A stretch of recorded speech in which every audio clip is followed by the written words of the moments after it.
Bom dia, Pai do Senhor. Quem vos fala aqui é a missionária Nadira Albano. Estamos começando mais um momento João 3,30, que ele cresça, que eu diminua, né?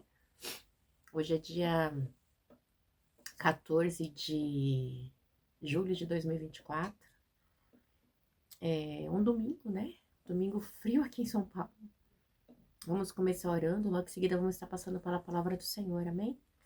Meu Deus, meu Pai, em nome de Jesus. Neste dia eu peço perdão pelas minhas falhas, pelos meus pecados, que são inúmeros, Pai.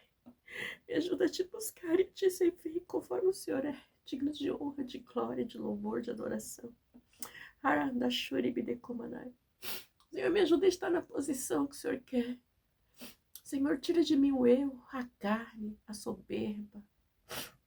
Deus, que eu venha diminuir, que o Senhor venha crescer cada dia mais na minha vida, Pai. É o que eu te peço em nome de Jesus, Senhor, que eu diminua, que o Senhor cresça. Senhor, me ajuda, Pai, a entender a Tua palavra cada dia mais. Me ajuda a pregar somente a Tua palavra, que é viva, verdadeira e eficaz.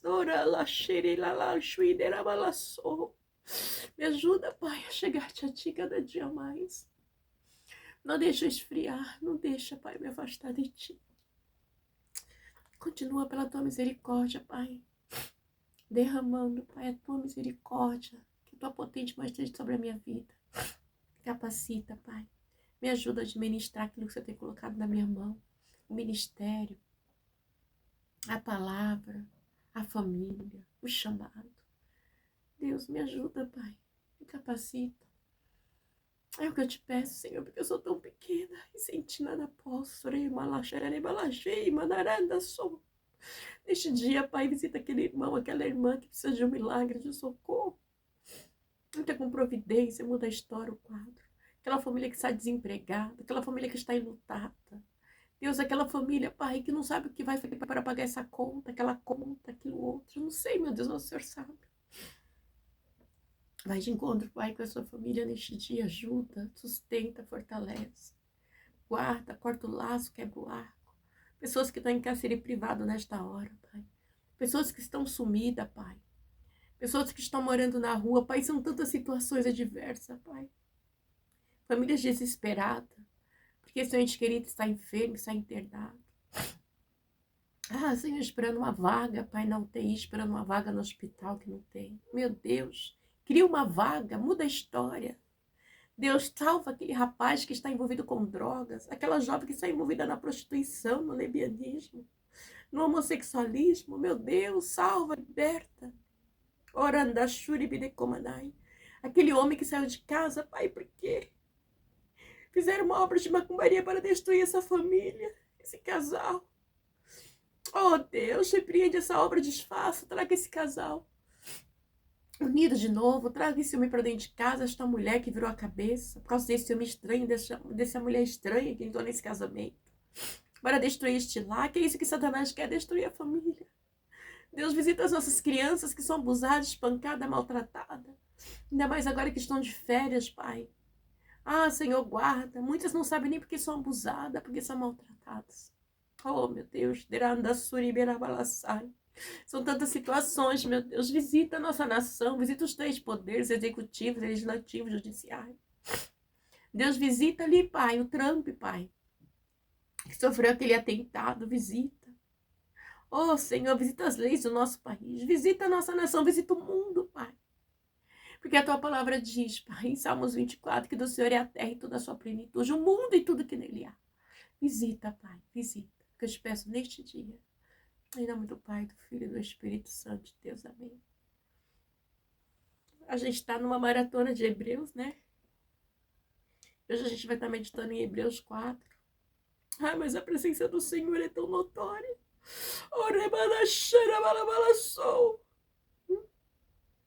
Oh, Deus tremendo.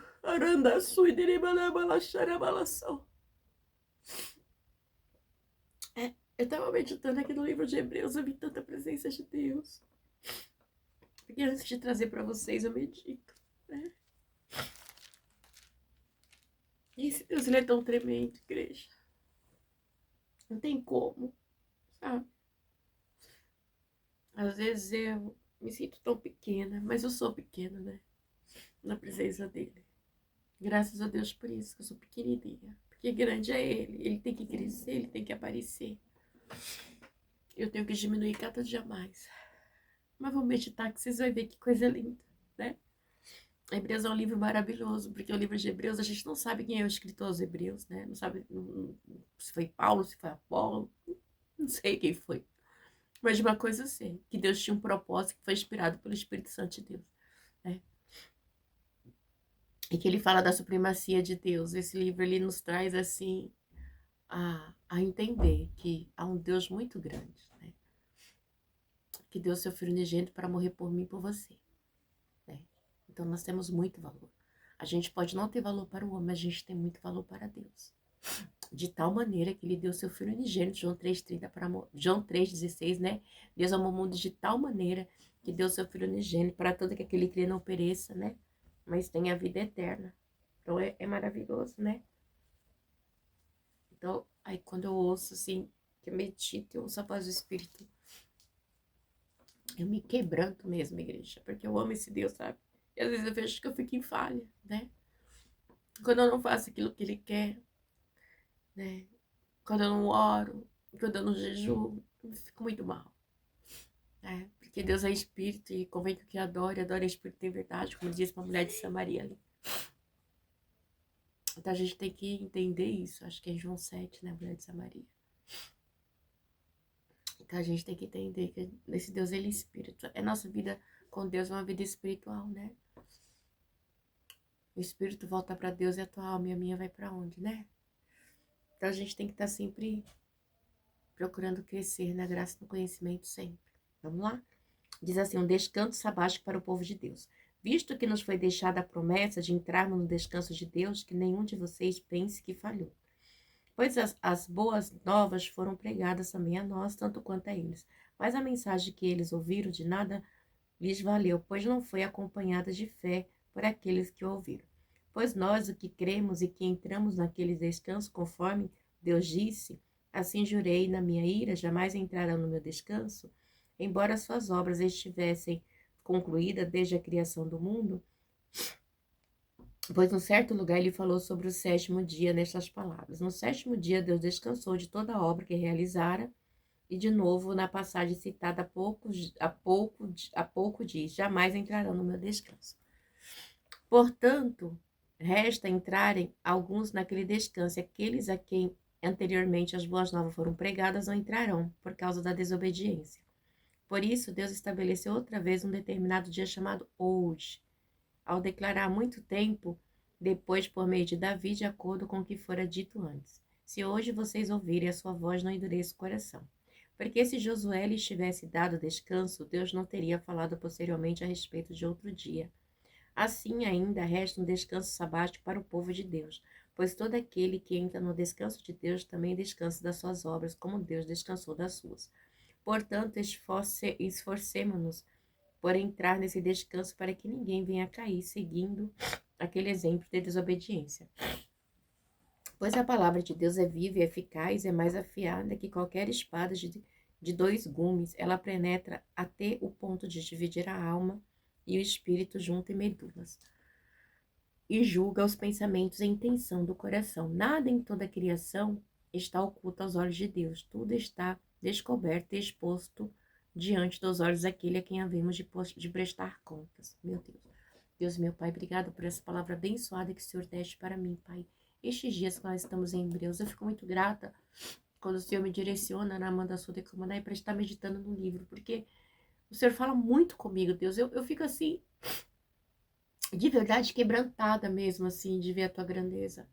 E saber que o Senhor cuida, que o Senhor fala, que o Senhor faz coisas assim maravilhosas, porque o Senhor está no controle de tudo, de todas as coisas. Senhor, eu te peço que eu diminua, que o Senhor cresça. Como diz esse canal que é João 3,30, né? Que eu venha diminuir cada dia mais, que o Senhor venha crescer para a honra e glória do seu nome. Amém, Jesus. Amém. Obrigada. Então, essa palavra, ela já vai estar dizendo para mim e para você, né? Um descanso sabático, né? Porque a gente sabe que Deus, né? Ele fez todas as coisas em Gênesis e no sétimo dia ele descansou, né? Então, por isso que é um descanso sabático. Então, E a gente vê que foi nos deixado uma promessa de entrarmos no descanso de Deus. Aí vamos lá, visto que nos foi deixada a promessa de entrarmos no descanso de Deus, que nenhum de vocês pense que falhou. Pois as boas novas foram pregadas também a nós, tanto quanto a eles, mas a mensagem que eles ouviram de nada lhes valeu, pois não foi acompanhada da fé por aqueles que a ouviram. Pois nós os que cremos e que entramos naquele descanso conforme Deus disse, assim jurei na minha ira, jamais entrarão no meu descanso, né? Embora as suas obras estivessem concluídas desde a criação do mundo, pois um certo lugar ele falou sobre o sétimo dia nesta palavra. Então, a gente vê, né, que Deus, ele teve todo o cuidado, né? A gente vê também que quando ele fala aqui assim, ó, nos foi deixada a promessa de entrar no descanso de Deus, sim. Né? O descanso de Deus, ele nesse momento, ele não é o descanso de Canaã, que foi oferecido aos israelitas. A gente já falou isso esses dias, acho que foi ontem, né? É um descanso temporário, né? Terrestre, que Josué liderou o povo, né? Moisés começou e Josué terminou, não. Esse descanso é algo espiritual e eterno, né? Aquele descanso de Canaã, ele estava prefigurando, né? O descanso espiritual e eterno que eu e você, né? Estamos aqui lutando e almejando, né? Para entrarmos, né? Que é na Nova Jerusalém, ali com o Senhor Jesus, né? Com o Pai, com o Filho. Então, é algo maior, não é algo temporário, né? É algo eterno. Então, isso é muito importante para mim e para você. Porque nós não estamos lidando com algo efêmero e passageiro, não. Nós estamos lidando com algo eterno, né? Isso é muito importante.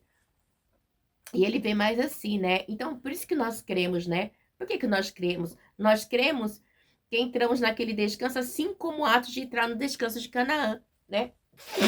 Desculpa. Existe a fé na promessa de Deus.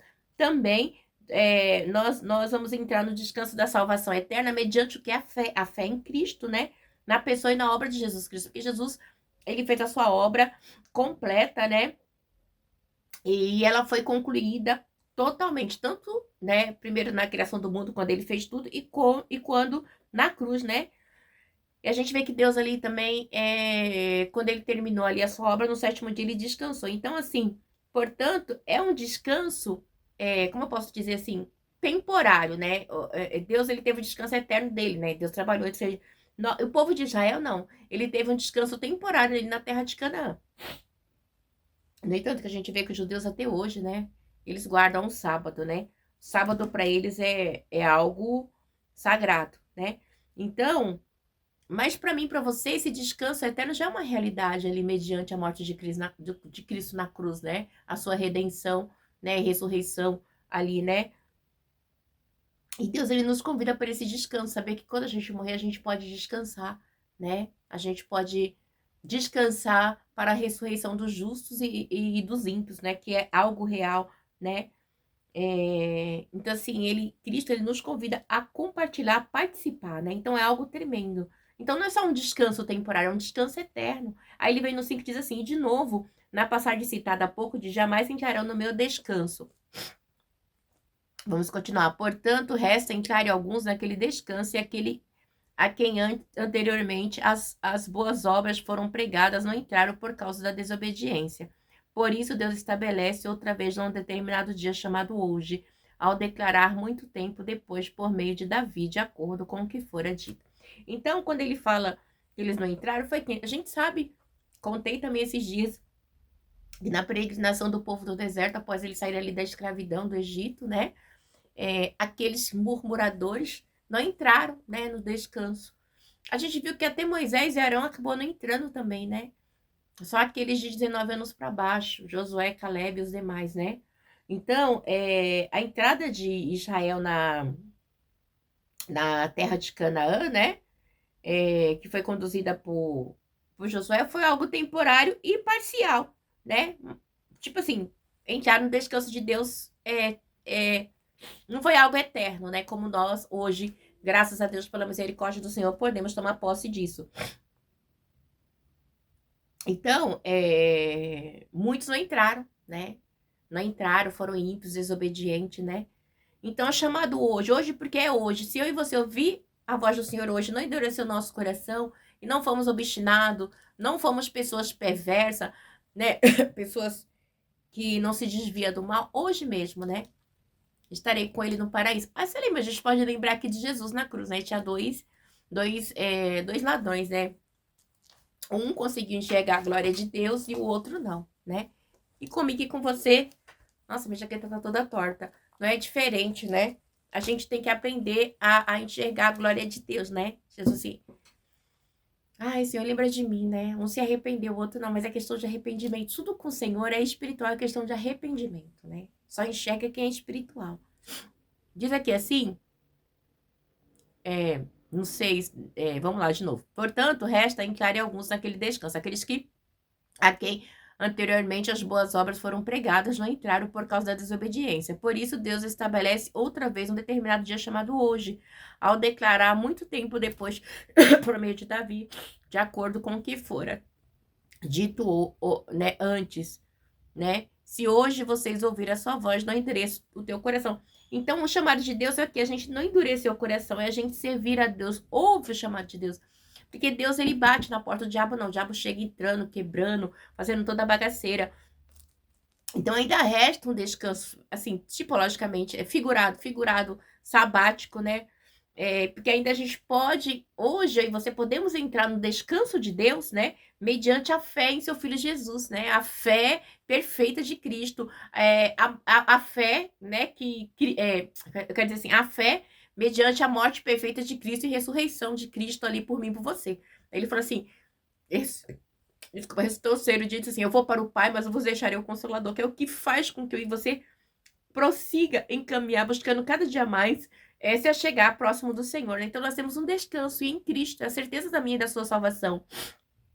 Ele diz noite assim, porque se Josué lhe tivesse dado esse descanso, Deus não teria falado posteriormente a respeito de outro dia. Assim ainda resta um descanso sabático para o povo de Deus, pois todo aquele que entra no descanso de Deus também descansa de suas obras, como Deus descansou das suas. Então, assim, descansa das suas obras como? Porque Deus descansou no sétimo dia, né? E quando a gente aceita Jesus, né? A gente deixa de fazer esforços, né? Para merecer a salvação com as mãos próprias. Porque ninguém de nós, nenhum de nós somos merecedores da salvação. De jeito nenhum, né?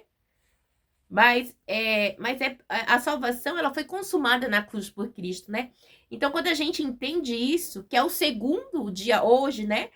Que a gente tem em mente que esse descanso é eterno e definitivo, a gente consegue enxergar, né? Algo maior que a gente só enxerga mediante a cruz, mediante a fé, né? A fé em Cristo. Então, nós temos que esforçar-nos como, né?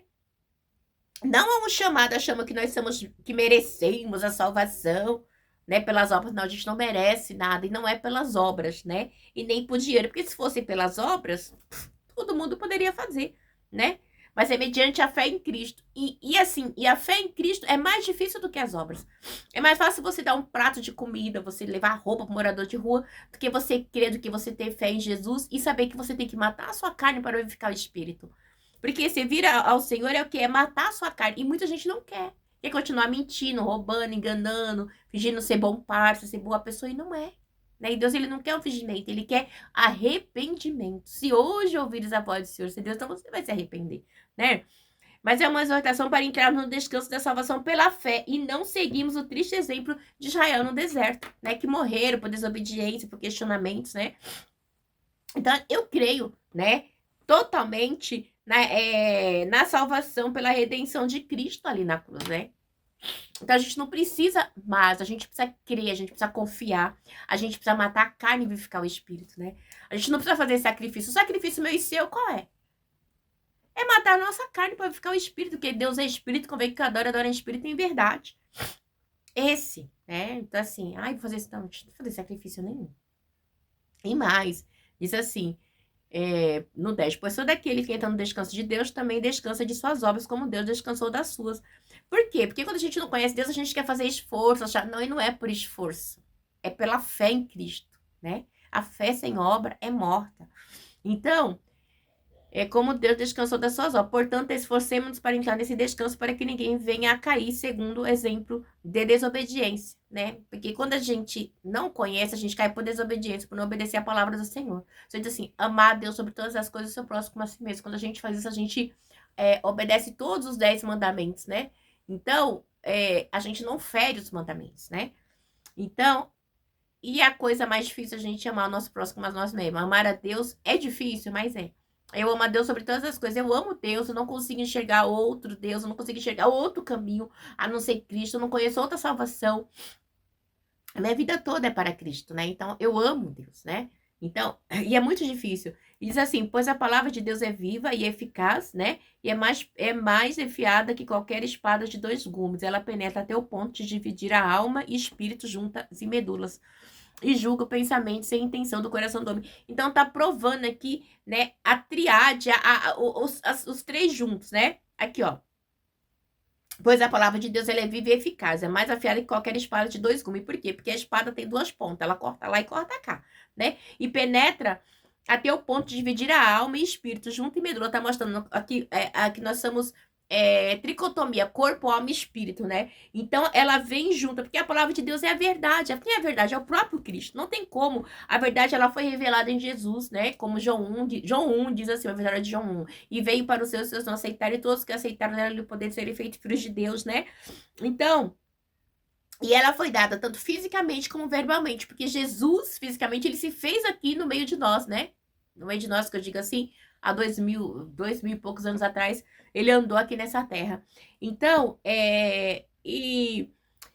então assim, essa palavra, ela é o que? Ativa no cumprimento dos seus propósitos, né? Então, assim, ela cumpre até hoje, né? A palavra do Senhor.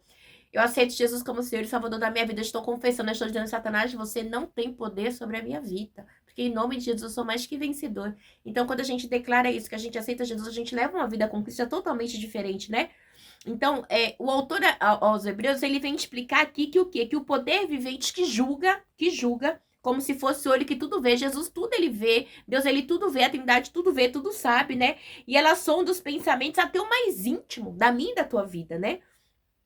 Da sua alma, do seu ser, da tua alma, do teu espírito, do meu espírito, das nossas juntas e medulas, que é a carne, né? Então, assim, ela é totalmente a profundidade da pessoa humana, né?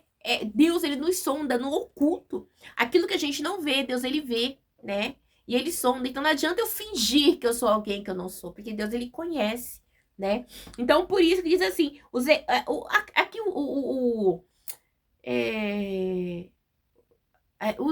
aos Hebreus aqui, ela explica claramente, né, o poder vivente que julga. Quem é o poder vivente que julga, né? É como se fosse o olho que tudo vê, e é o olho que tudo vê, que é o próprio olho de Deus, né? Que penetra o mais profundo íntimo do ser, da alma, do espírito, junto e medula, né? É total, é profundo da pessoa humana, ela conhece totalmente eu e você, né? Por isso que a gente vê muitas vezes a hipocrisia do ser humano, a mentira, o engano, né? A falsa santidade, a falsa bondade, umas falsidades que tem hora que fala assim, meu Deus, tem misericórdia, como é que a pessoa consegue, né, ser tão hipócrita assim, né? Mas é Deus nos ajudando e nos fortalecendo. E ele vem mais e diz assim no 13, nada em toda criatura está oculto aos olhos de Deus, tudo está descoberto e exposto diante dos olhos daquele a quem havemos de prestar conta. A gente vai prestar conta para quem? Para Deus. Então nada vai ficar em oculto, nada. Né? Em toda a criação está em oculto aos olhos de Deus. Nada, não adianta você querer esconder. Você pode esconder da sua mãe, do seu pai, do seu marido, do seu filho, do homem na terra, mas de Deus não. Os olhos de Deus é o olho que tudo vê, né? O olho de Deus é como se for, julga, né? Como o olho que tudo vê. Gente, isso é forte demais, né? Então você pensa, por isso que ele diz assim, os olhos do Senhor estão em todos os lugares, contemplando os bons e os maus. Então Deus vê todas as coisas. Eu já falei aqui, Salmos 24, né? Do Senhor é a terra e toda a sua plenitude, tudo que nele há, né? O salmista diz no Salmo 149, Davi, se eu estiver no mais profundo abismo, né? Ali o Senhor me sonda, né? Ele fala da formação dele no ventre da mãe, né? Então, assim, tudo, nada fica oculto, né? Agora que me falar dessa parte do ventre, né? É muito interessante. Eu vou dar uma pincelada sobre isso aqui também, né? Então, a gente vê que o autor aqui aos Hebreus, ele fala claramente, né? Toda criatura, nada está em oculto aos olhos de Deus. Tudo, nada, nada, né? O autor associa tanto as atividades da palavra, né? Como a atividade de Deus, tudo junto. É um amparo. A gente vê que como se fosse a mesmíssima coisa em certo sentido. Na realidade, são todas as coisas, né? Junto ele mostrando a grandeza de Deus, né? Então, como eu falei do Salmo 149, agora me fez lembrar algo, né? Ainda esses dias eu estava vendo, passando na TV assim, rapidamente. Por um acaso eu parei num canal, mas não foi por acaso, foi Deus mostrando. Uma mulher falando de um livro, e ela falando da revolta que ela tem porque as pessoas não, né, são contra o aborto, e isso incomodava, né? Acho que ela havia sofrido um abuso, alguma coisa assim, ela fez um livro, né? Então, assim, igreja, eu costumo dizer assim, por experiência própria, né? Porque quando a gente tem que entender que quando a pessoa não conhece o Senhor Jesus, é totalmente diferente, né? Então, antes de eu conhecer o Senhor Jesus, eu acabei engravidando de um relacionamento, assim, de ficar com um e com o outro, né? E assim, eu fiquei muito mal, porque eu não tinha uma vida boa com a minha mãe, com o meu padrasto, e eu falei assim, gente, eu vou ter uma criança pra sofrer comigo, não sei o que, não sei o que lá, e bibi, bobó, bobó, bobó. E eu tinha um namorado abusivo, em muitas situações não trabalhava, e aí nessa época eu fiz um aborto, foi no ano de 99 para 2000, né? Quando eu descobri que eu estava grávida, eu fiz um aborto, e assim, e pra mim, naquela época, foi a melhor opção, né? Eu não servi ao Senhor Jesus, né? E, e assim, tudo foi. Não vou entrar em detalhes, foi algo muito triste, né? Mas acho que para mim foi um alívio, né? Deus, ele conhece meu coração e ele sabe. Foi um alívio muito grande eu ter feito aquele aborto. Hoje, como conhecedora da palavra do Senhor, e aí foi 99 para 2000, foi bem na virada do ano e tudo. Na época, minha mãe ainda me mandou pra Bahia de novo tal. E foi muitas coisas, né? E aí eu voltei para cá em abril de 2000, né? E eu lembro que eu passei a virada do ano de 99 para 2000 lá na Bahia. Quando foi abril de 2000, eu voltei para São Paulo. E passado algum tempo, minha vida começou a rodar muito assim. Acabei aceitei Jesus no mês de julho. Foi uma questão. Olha, igreja, para você ter noção, de, vamos supor assim, setembro de 99 até setembro de 2000, minha vida deu uma mudança assim de 90 graus, né? Então, assim, eu conheci um cara, namorava com outro, saí com outro pra flertar, engravidei, tal, tal. E aí foi aquela guerra, eu não podia, né, ter essa criança, porque eu não tinha um bom relacionamento com a minha mãe, era uma vida muito difícil, né, com ela e com o marido dela, eu não trabalhava, era uma vida de tormento, né, terrível, e eu tinha um relacionamento com um cara abusivo e tal. Resumindo, aí eu fui pra Bahia, voltei, abortei, aí fui pra Bahia, voltei, e nesse meio tempo, minha mãe teve um câncer de mama, a mãe de uma colega minha me levou na igreja, acabei comecei a gatinhar, né? E ali, nesse meio tempo, esse rapaz que eu tava saiu da minha vida, e aí eu conheci meu esposo, que hoje é meu esposo, temos 24 anos que nos conhecemos, e 23 anos, vamos fazer agora dia 28 de julho, que nos casamos, né? Em abril agora fez 23 anos que descemos as águas junto, e 23 anos de casado, agora dia 28 de julho, honra e glória do Senhor Jesus. Então, assim, foi um ano de mudança drástica na minha vida, né?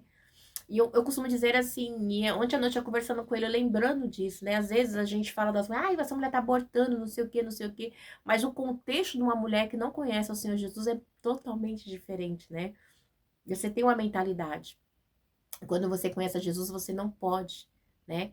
Porque a gente sabe, desde o ventre da tua mãe eu te conheci. Hoje eu conheço, pela misericórdia, um pouquinho da palavra, né? E eu sei que Deus me perdoou por isso, porque Ele não leva em consequência o passado, né? Então, depois que eu casei, eu queria muito ser mãe, né? E eu não conseguia, eu tive um aborto depois de 2 anos e meio de casada. Eu tive meu primeiro filho depois de 5 anos de casado, né? O Max nasceu em 2006, né?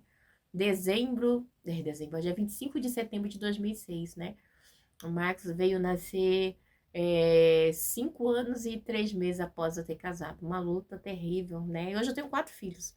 Mas eu estou contando para vocês terem ideia como que é. Então a gente não pode julgar uma mulher que você não sabe o contexto dela, né? As feministas, elas têm uma visão totalmente diferente. Muitas são abusadas, espancadas.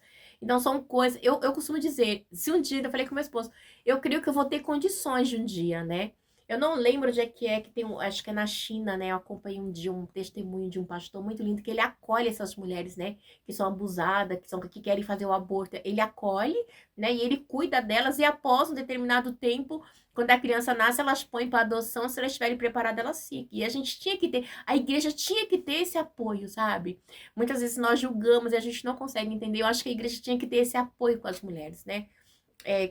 Mas ela vai abortar por quê? Você não sabe o contexto da história dela dentro de casa, você não sabe o contexto de vida que ela leva, né? Então é fácil você julgar, mas você não sabe a história dela, né? Então, continuando, diz assim: Jesus, o grande sumo sacerdote. Continuando no 4, tá? Portanto, visto que temos o grande sumo sacerdote que adentrou os céus, Jesus, o Filho de Deus, e apeguemos-nos com toda a firmeza à fé que professamos.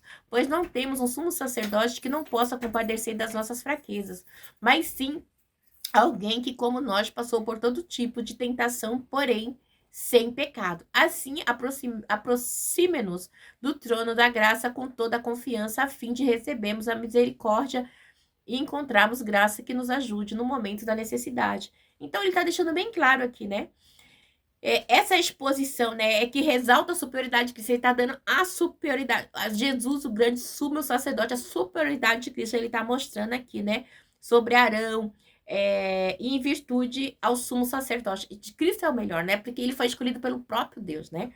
Então, é o grande sumo sacerdote. O autor começa aqui já contando, né, do sacerdote superior de Cristo, porque Cristo, ele é superior a tudo e a todos, né? Então, isso é tremendo, a gente tem que entender, né, que ele adentrou os céus, assim como o sacerdote arônico ali, ele fazia no dia da expiação. Então, Jesus, ele teve tudo isso, passou da vista do povo para o santo dos santos. Então, assim, foi muito, muito, muito tremendo. A gente vê que Jesus, na crucificação dali, né, a sua morte, o véu foi rasgado de cima a baixo, dando acesso para mim e para você falar com o Senhor, né? Assim também Jesus passou para além das vistas, né, dos discípulos que observaram, ele subiu ao céu, tá lá em Atos 1, né? E ele adentrou ali ao santuário, ele está à direita do Pai Santuário Celestial, tendo cumprido a sua obra da expiação. Cristo, ele cumpriu tudo, como sumo sacerdote perfeito, né? E apegue-se com toda a firmeza, a fé que professamos. A gente tem que crer e ter fé que Cristo é o sumo sacerdote. Ele é a minha salvação, a sua salvação, né? E sem Cristo nada podemos fazer, né? Então, a gente tem que entender que a fé em Cristo é tudo em todos, né? Sem fé não tem salvação, né? E ele põe assim também, a gente vê o tipo de tentação que Cristo sofreu. Cristo, ele foi tentado por Satanás, né? Ele foi levado ao deserto pelo Espírito para ser tentado por Satanás. E ele não caiu na tentação. A gente falou sobre isso esses dias, né? Então, assim, Cristo, ele teve as tentações, ele viveu como eu e você aqui na Terra, mas ele resistiu, né? Então, eu e você também, muitas vezes, cada um de nós temos as nossas tentações, mas nós temos que resistir, né? Mas ele experimentou todos os tipos de tentações que uma pessoa pode ter. Sim, mas sem pecado. Ele não pecou, né? Por quê? Porque ele não tinha pecado. Outra coisa também, a tentação de Cristo, né, era totalmente diferente das nossas. Por quê? Porque ele nunca foi levado a pecar, ele nunca pecou porque ele é Deus, né? Ele é Deus, né? Ele é o próprio Deus encarnado. Então, assim, é coisas tremendas, né? Então, a gente vê, assim, que para nós nos aproximarmos dele, porque Cristo é o nosso sumo sacerdote, né? Por ele ter experimentado a tentação humana, ele pode oferecer para mim, para você, uma ajuda, né? Imediata, né? Quando somos tentados.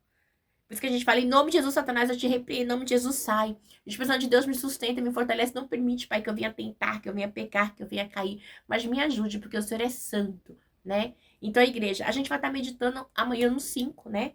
E Deus, ele tem falado grandemente comigo, né? Eu já chorei, já rechorei, porque quando eu ouço a palavra do Senhor, eu fico toda quebrantada, né? Mas amanhã a gente continua, que o Espírito Santo de Deus possa falar melhor aos vossos corações, tá bom? Deus abençoe e fica na paz. Não esquece que Deus é o olho que tudo vê.